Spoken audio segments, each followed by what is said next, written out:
Mr. G, and welcome to Interiors with... Hold on, Mr. G, what are you doing? This is my show. Oh, sorry, Withered. I was just trying to help a little bit, as you had last week off. Oh, thank you so much, buddy. It's been such a nice time away, and it's made me rethink, but I was so glad you decided to step up. Don't worry about it. Next time, just let me know, and I'll do a little bit of an Interiors with Mr. G. But let's give it to you, Wither Golem. What's crafting, guys? I'm Wither Golem, and welcome to my Let's Play series. Now, let's thank Mr. G for giving us a hand with this, and kind of saving the intro because I have been busy, but he's given us this nice area to tour around. So let's give you a quick tour around, and I'm going to get dressed as well because it's dangerous. So let's go. So what Mr. G has done is created something that's, I believe, is quite beautiful. He's used whites and oranges just to sort of contrast with the greens and the coppers. We still do have this fountain, which is lovely, but he's put a pumpkin on top because I want to put a dry ghast up there. And I think, well, I have been experimenting a little bit up with the piglins, and they do trade ghasts. So if you trade a lot of gold, I think I traded 64 with them in my other world. I got 2 or 3 ghasts, so I believe that's still a thing. So we'll have to test that out in a little bit. But let's quickly tour you around as well. So these are supposed to be like little newspaper stands.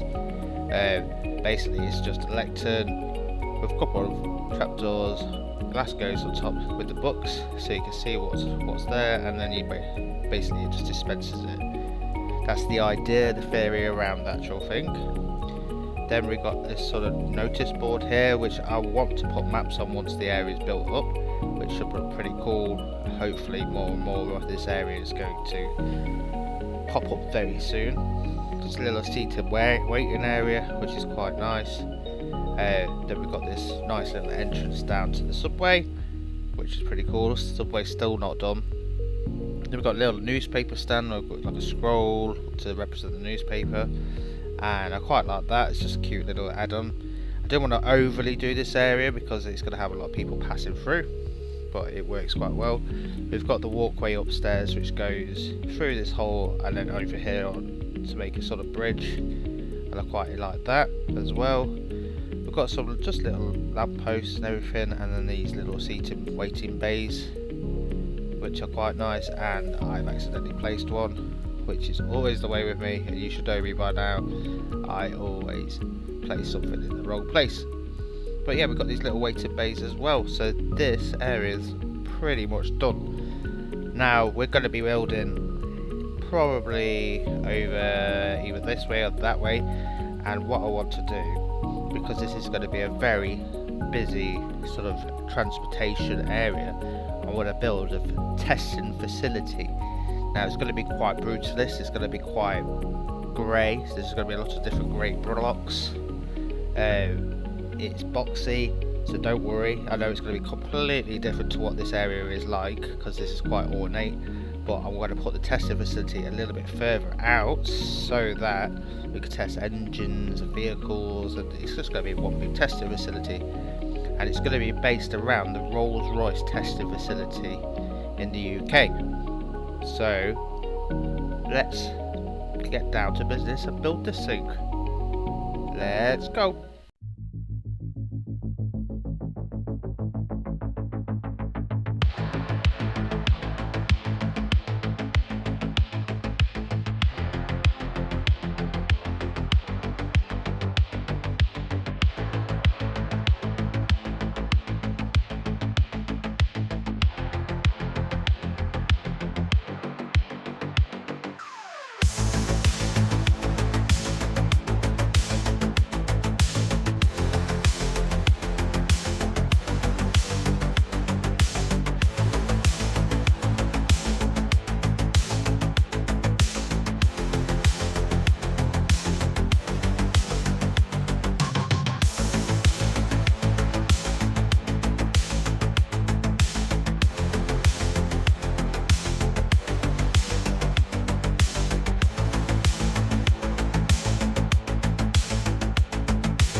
here we are in this very brutalist sort of style build.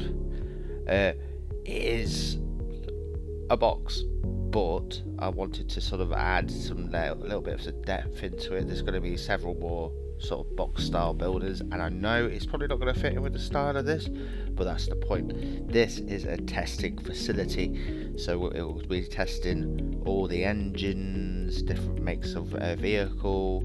We'll be testing all this out so it can be manufactured in other factories along and on this island. Obviously this is the main focal point where we all arrive, and what I have done is just laid out a little bit of a track with some deep slate just to show where the road is going to be, and I have also dug out the where the train track will be. So I'm thinking that the train track will probably have a carriage that carries maybe a big engine, and then that goes past that and it gets taken off before it goes through to the station. So this station will basically be where we drop people off, pick people up, and that station will be where vehicle things get taken off. But and I've forgotten about a little bit of my scaffolding, so let's just remove that, and I can always use this for later. It's such a satisfying sound when it comes down. I have used quite a mixture of blocks on this. This is a very sort of, with it being so brutalist, is so plain, but it's not plain at the same time, but a plain shape. I've used some acacia wood, tough, grey concrete, andesite, and then stone, and I think that gives it quite a nice sort of textured look. It looks quite cool. And then obviously I've used deep slate, and then just brought in a little bit of the tough just to sort of break up that pattern. And we've got the big test sign. Now these are the main entrances. It's not supposed to be grand, it's just supposed to be glass and a door, and there's little people what's inside. Now I'm going to take you around this side as well, and we're going to have a quick look, and I'll show you what I've done. This is the loading bay. Now it's got a big shutter, and obviously you can see what's inside, and I've used some of the I can't remember what the name is, but these, and they give this nice sort of this nice hole pattern, so you can lock that in to ground, and obviously the emergency signs. And this is what I have been doing.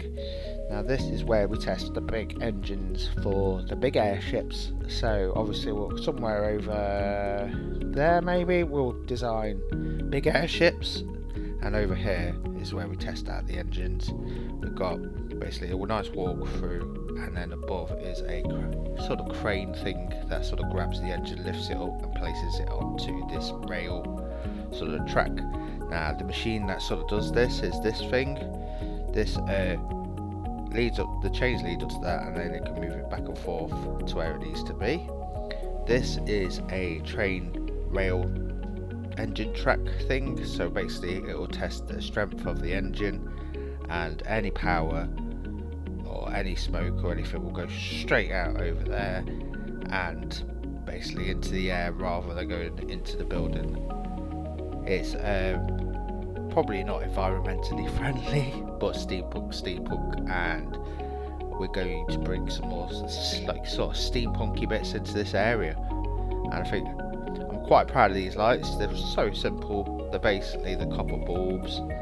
Then you've got the acacia trapdoors, and then you've got levers.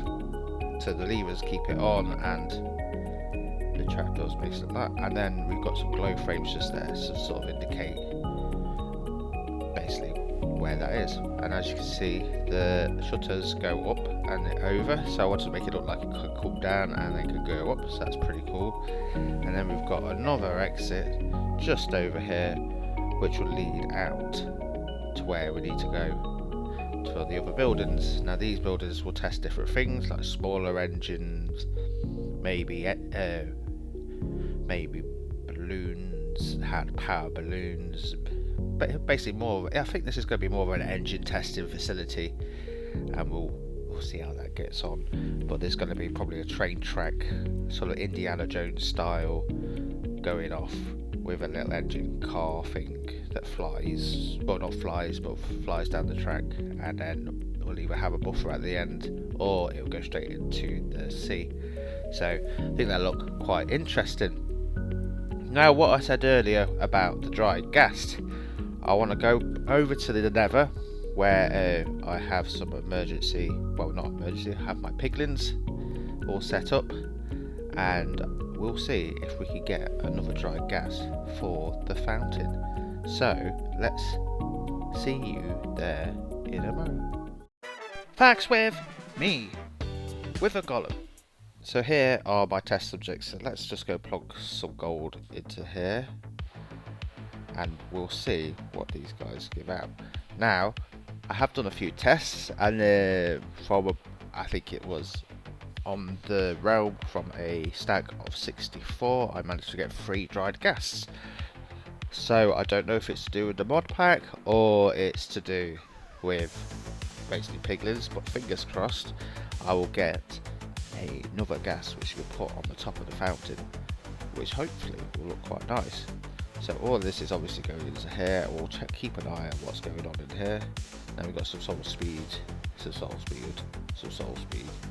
and we've got enough bits and pieces to keep us going for a while, which I'm really happy about, because a lot of these, as easy as it is to trade and easy as it is to try to dig some out, I think the blackstone is quite good and the gravel. But let's look on this in a moment and I'll see if we've got a dried ghast. I've been trading with these guys probably about 10 minutes now, and I have all of this, and hey presto, an easy way to get dried ghasts. Oh, it saves a lot of going either to the plains to get, well not the plains, the soul sand plains to get one, because that's a lot of damage, or going around and collecting ghast tears and making one yourself. I think this is such an easy way, as long as you've got a lot of gold to hand, and you get all of this stuff as well. So now we have one to go on our sort of display.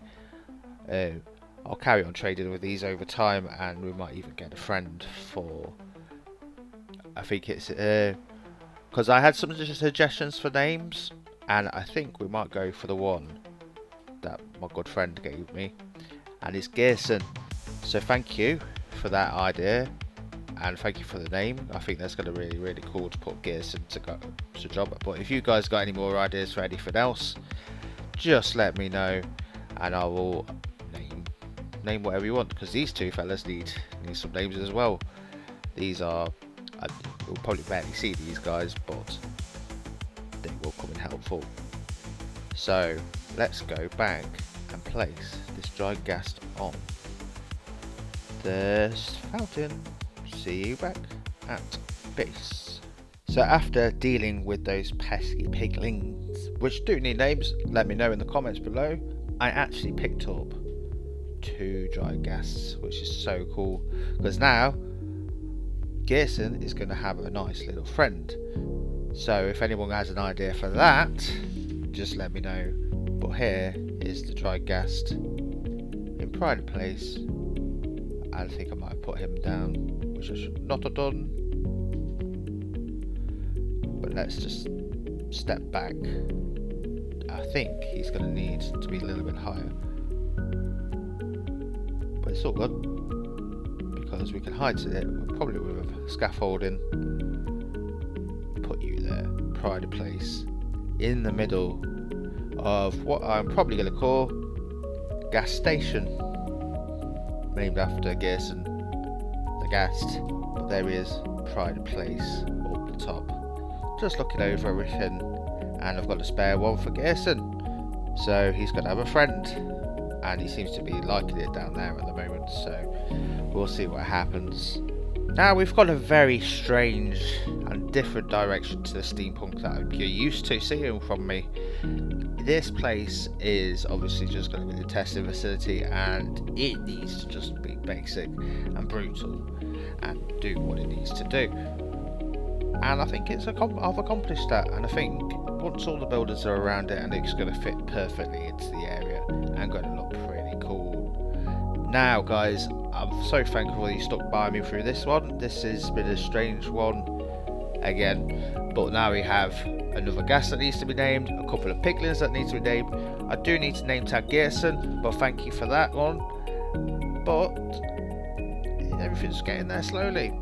So guys, don't forget to smash that like button, hit the subscribe button. If you want to give it a quick cheeky share, give it a quick cheeky share, because every share and every subscribe helps me out so much. And don't forget to stay crafty.